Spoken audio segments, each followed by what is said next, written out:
Assalamualaikum warahmatullahi wabarakatuh. Nama saya Wahyu Dwi Juniastuti dengan NIM 857613071. Prodi saya PG PAUD. Saya akan menjelaskan tugas 3 mata kuliah Filsafat Ilmu. Filsafat Ilmu dan Isu Kontemporer Pendidikan Nasional. Topik pilar-pilar pendidikan dan relevansinya di era digital. Yang pertama, makna pilar dalam konteks pendidikan.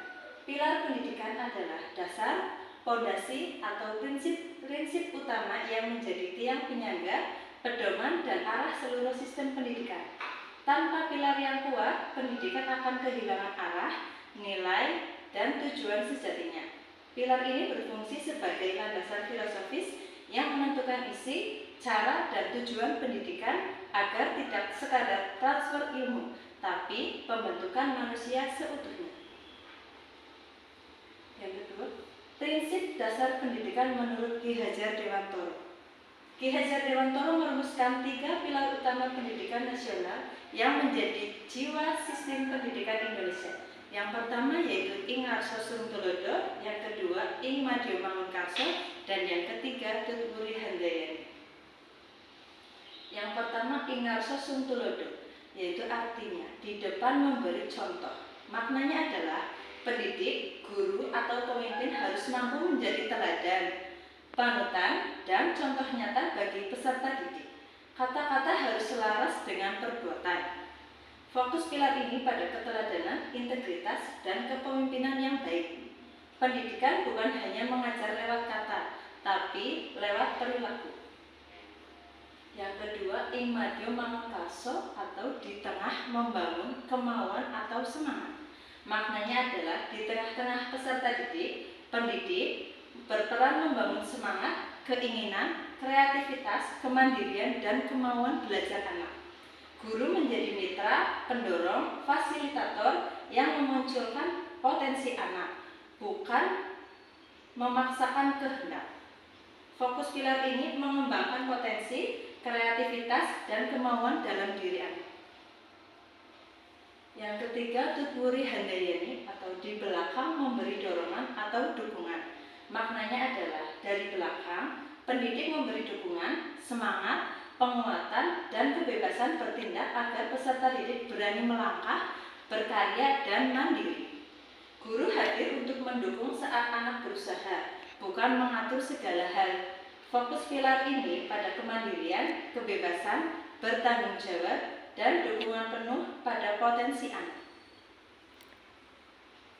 Inti dari ketiga pilar tersebut yaitu pendidikan yang manusiawi, berpusat pada anak, berbasis keteladanan, dan membangun kemandirian. Nomor 3 yaitu analisis relevansi dan tantangan di era digital. Bagaimana ketiga pilar ini berjalan saat teknologi mendominasi?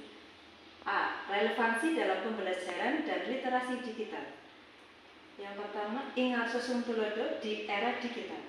Relevansinya, guru tetap harus jadi teladan, tapi pada saat ini juga dalam penggunaan teknologi, seperti cara mencari informasi yang benar, etika bermedia sosial, cara berkomunikasi yang sopan secara digital, dan keamanan data. Tantangannya yaitu banyak informasi yang salah atau hoax. Guru harus lebih paham teknologi agar bisa memberi contoh yang benar. Keteladanan tidak hanya di kelas, tapi juga di dunia maya. Yang kedua, Ing Madyo Mangunkarso di era digital. Relevansinya, teknologi adalah alat hebat untuk membangun semangat dan kreativitas. Guru ada di tengah, memandu anak menggunakan aplikasi, media pembelajaran interaktif, proyek digital, agar anak aktif, kreatif, dan berinisiatif membuat karya. Tantangannya, anak mudah terdistraksi hiburan, konten tidak mendidik, atau ketergantungan alat. Guru harus pandai menyeleksi dan merancang pembelajaran yang tetap memicu nalar dan kreativitas, bukan hanya pasif menonton. Yang ketiga, Tutwuri Handayani di era digital. Relevansinya, teknologi memungkinkan anak belajar mandiri, mencari sumber sendiri, dan berkarya sendiri. Guru cukup memberi arahan, dukungan, dan umpan balik dari belakang. Ini sesuai prinsip memandirikan anak. Tantangannya, resiko anak tersesat di dunia digital, konten berbahaya, atau isolasi sosial. Dukungan guru harus hadir sebagai pendamping, pengawas, dan pemberi semangat agar kemandirian tetap aman dan positif.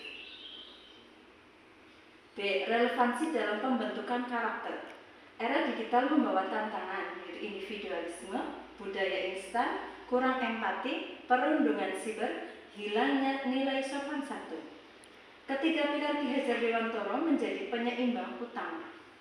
Yang pertama, keteladanan, yaitu menanamkan etika digital. Yang kedua, membangun kemauan untuk mengarahkan kreativitas untuk hal yang bermanfaat. Yang ketiga, memberi dorongan, yaitu membangun karakter tangguh, jujur, dan peduli meski berinteraksi melalui layar. C. Peran guru berubah sesuai pilar.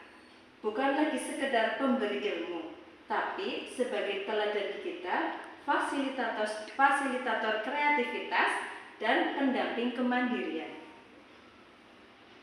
Nomor 4 itu refleksi bagaimana pilar ini menjawab persoalan pendidikan saat ini. Persoalan pendidikan kita sekarang rendah kemampuan untuk berpikir kritis, karakter lemah, ketergantungan alat, hilang jati diri budaya, dan ketidaksiapan menghadapi perubahan zaman. Jawaban dari pilar Ki Hajar Dewantara yaitu masalah karakter dan moral. Diselesaikan melalui Ingarso Sungtulodo, yaitu pendidikan karakter tidak diajarkan lewat teori saja, tapi lewat keteladanan pendidik. Di era informasi serba bebas, teladan adalah penunjuk arah dan nilai. Yang kedua, masalah pasivitas dan kurang kreativitas. Diselesaikan melalui Ing Madyo Mangunkarso. Teknologi bukan untuk membuat anak pasif, tapi untuk memicu kemauan berkarya.